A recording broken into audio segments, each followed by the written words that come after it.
Alright, this is the repair of a Hans G hh251D. Check the power supply. Check the pins on here.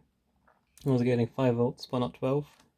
So I jumped the 12 volts and I jumped the PS on pin to 5 volts. That gave me the 12 volt rail. That means all this power supply was okay. There were no bulged caps.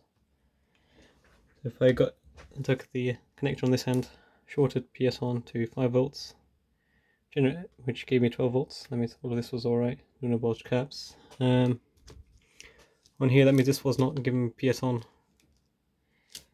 which I was expecting on this pin. So PS on was bad. It was getting 5 volts. The 5 volts was going to this diode, which went to this regulator. The output of this regulator, sorry, the input of this regulator was 0.7 volts and the output was 0.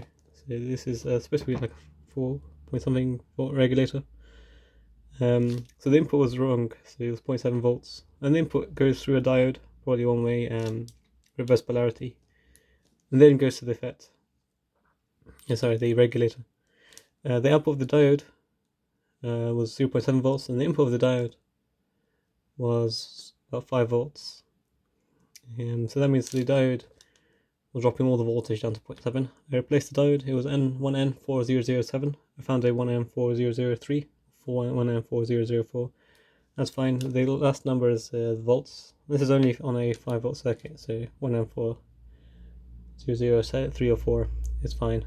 So I replaced that. The regulator was getting voltage, and it was getting output. And because of this, all of the rest of the chip was getting voltage, and I got about 5 volts on the PS on, which turned on this, which gave 12 volts, and it works. When I put the screen, I was getting a display on the back. Just remember to put these back in. It's quite easy to forget these, and you realise you don't have any backlight.